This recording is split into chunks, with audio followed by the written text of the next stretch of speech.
ఈరోజు pre monsoon sanitation అనేది ఏదైతే స్టార్ట్ చేసిండ్రో ఇది ఒక చాలా మంచి కార్యక్రమం.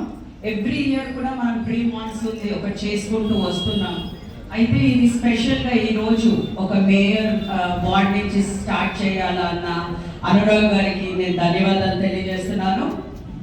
అయితే ఈరోజు వెరీ క్లియర్గా మన కమిషనర్ గారు వాళ్ళు వెరీ క్లియర్గా ఎక్స్ప్లెయిన్ చేస్తారు ఏంటి మనం ప్రికాషన్స్ తీసుకోవాలి.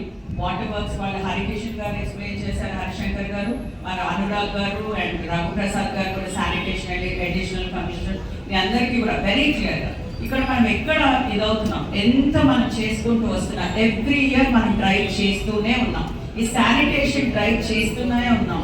కానీ ఏమవుతుంది, ఎక్కడన్నా మీరు చూస్తున్నారా, మన స్పెషలీ నేను మన ఏరియాతో మన గురించి మాట్లాడుకుంటున్నాం. అంటే అక్కడ చూస్తే కుంట ఏరియా లోపల అదొక జీవితం, అంటే అక్కడే చెత్త. ఎన్నిసార్లు చెప్పినా ఎవరు కూడా ఇప్పుడు ఆఫీసర్స్ ఏదైతే మీరు ఆటోకి టైప్ అవ్వాలి అని చెప్తున్నారో ఎక్కడ కూడా మీరు చాలా మంది టైప్ అవ్వట్లేదు, ఆటోకి ఇవ్వట్లేదు. మీరు వర్క్ అదే ప్రాక్టీస్ చేస్తున్నారు. మేము బయటకి పొద్దున స్పెషలీ 3 o'clock 4 o'clockకి మన వర్కర్స్ వెళ్తున్నారు అదే ప్లాస్టిక్. నేను నా కళ్ళతో కూడా చూశాను. మరి ఇక్కడ ఒక పాయింట్ నేను 2 బిన్స్ కూడా తెప్పించి వేసాను.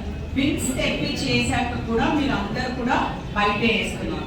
మళ్ళీ అక్కడ సాయిబాబా గుడి దగ్గర మళ్ళీ అక్కడ ఇట్లాంటివి మనము ఇప్పుడు ఆర్పీస్ ఉన్నారు. ఆర్పీస్ ఎక్కడైతే ర్యాంక్ వాళ్ళు ఎక్కడ ఉన్నారు ఇక్కడ. ఎందుకంటే ఒక రోజు మీరు వస్తారు, ఒక షిఫ్ట్ వస్తున్నారు, ఒక షిఫ్ట్ రావట్లేదు, ఇది టైర్ పంచర్, ఇది పదే మేము చెప్తూ వస్తున్నాం. దాంట్లో గార్బేజ్ ఫైల్ అయిపోతుంది. ఇప్పుడు మాన్సూన్ సీజన్ వస్తుంది, డెంగ్యూ మలేరియా ఇట్లాంటివి చాలా స్ప్రెడ్ అవుతాయి, మీ అందరికీ కూడా తెలుసు. సో ఇట్లాంటి దాంట్లో మేము ఎక్కడా కూడా ఇప్పటి నుంచి ఎవరు కూడా ఊరుకునేది లేదు. ఎందుకంటే మేము ర్యాంక్కి ఎప్పటికప్పుడు ఈవెన్ ఇన్ కేస్ ఒకవేళ మీరు రాకపోయినా మా ఎస్ఎల్ఎఫ్ లీడర్స్ ఎస్ఎల్ఎఫ్ వాళ్ళు చెప్తున్నారు అండ్ ఆల్సో మీరు ఎస్ఎఫ్ఏస్ కూడా చెప్తున్నారు.